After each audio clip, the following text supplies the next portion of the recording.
قبل ما ندوزو exercice 3 شنو عندنا الفوليوم توتال. بالنسبة للفوليوم توتال غادي نخرجوها باش خصها تكون بالاتموسفير. علاش؟ حيت عطاونا البريسيون بالاتموسفير. دونك شنو عندنا حنا اير بالاتموسفير؟ عندنا هي 0.082 لتر في الاتموسفير مول موازان كيلفين موازان. الوغ بالنسبة للفوليوم توتال عندنا هي 0.14 فوا 300 فوا 0.082 على واحد على واحد اللي هو البريسيون. دونك غادي تخرج لنا نخرجو ار من نخرجو في توتال من هادي هي 3.44 لتر. الوغ نمشيو اكزرسيس 3.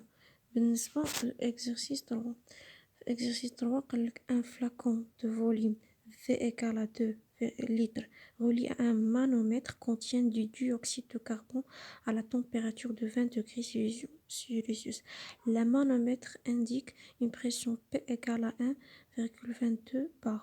Déterminer la quantité de dioxyde de carbone contenue dans le flacon.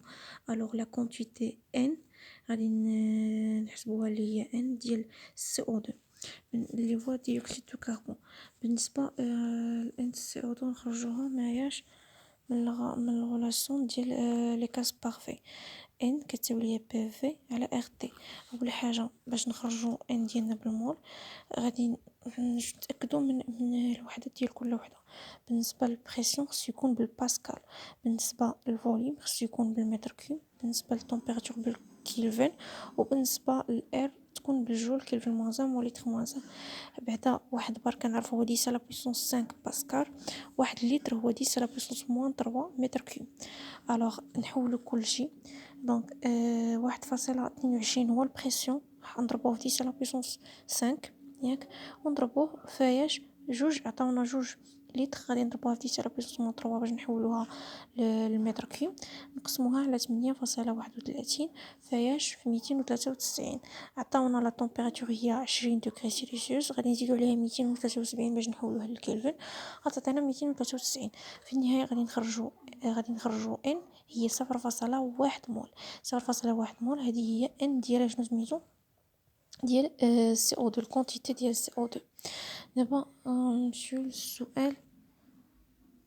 بالنسبه للسؤال اللي موراه quelle est la masse de dioxyde de carbone dans le flacon. alors m شنو عندنا ام؟ عندنا ام كتساوي ليا ان فوا غران ام. ان كتساوي ليا ام كتساوي ليا ان فوا غران ام. بالنسبه لان حسبناها هي 0.1 و ام لا ماس مولير ديال السي او 2 كنحسبوها هي 44. اش كتعطيني؟ هي 4.4 غرام. الوغ بالنسبه دونك الماس حسبناه هي 4.4 غرام. نمشيو للسؤال اللي موراه. ثانيا قالك ان فلاكون ايدونتيك au précédent à la même température renferme la même masse يعني m نفسها ما تغيراتش de la même masse de méthane CH4. alors quelle est la pression P' indiquée par le manomètre. alors بنفس الطريقه عندنا الغولاسيون ديال لي كاس بارفي. هاد المره غنسميو داك البريسيون P' كتساوي ليا في بي بريم فوا في كتساوي ليا ان ار تي. الوغ بي بريم غتساوي ليا غتولي عندي واحد ان بريم ماشي الاخر حيت غتبدل ليا ان بريم فوا ار تي على في. الوغ اول حاجه نخرجوا ان بريم شنو عندي؟ هي ام على كونتي مقلك لا ميم ماس. دونك لا ماس ما غتغيرليش.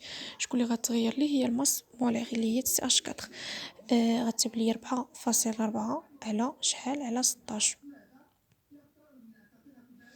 غتساوي ليا 0.275 مول. الوغ بالنسبه 0.275 مول بالنسبه لبي بريم خرجنا ان بريم دونك غنحسبوا بي بريم عادي ان بريم فوا ار تي على في 0.275 مول فوا 8.31 فوا 293 على جوج فوا 10 على بويسونس مون 3 نخرجوها بالباسكال غتخرج لي 3.34 10 على بويسونس 5 باسكال. وحنا كنعرفوا من الباسكال البار شنو كيتساوي ليا. دونك بي بريم غتساوي ليا 3.34 بار 3.3 بار. نمشيو للكيسيون Question numéro 4. Les deux cases précédents qui ne réagissent pas l'un avec l'autre sont réunis dans un flacon de volume V1. Alors بجوجهم les cases بجوجهم حنا درناهم في واحد الفلاكون اللي الفوليوم ديالو 3.0 لتر. دونك دابا عندي الكاز ديال CO2 وعندي ديال CH4 الميثان و ديوكسيد دو كربون. الوغ قالك ديتيرميني لا بريسيون P1. مزيان، اول حاجه باش نحسبوا البريسيون نفس الحاجه غولاسيون ديال لي كاس بارفي بي في ايكالا ان ار تي، غير هاد المره الفوليوم عطاوه لنا هو 3 لتر و ان غادي نحسبوا ان توتال حيت عندنا في الفلاكون جوج ديال لي كاس، عندنا سي اش 4 وعندنا السي او 2. غنحسبوا ان سي اش 4 زائد ان سي او 2 اش غتعطيني 3.375 مول. من تماك غادي نخرجوا بي ان كتساوي ليه ان فو ار تي على في ونخرجوها هادي وغادي نحسبوها غادي تجينا هي بي 3.04 بار. مزيان.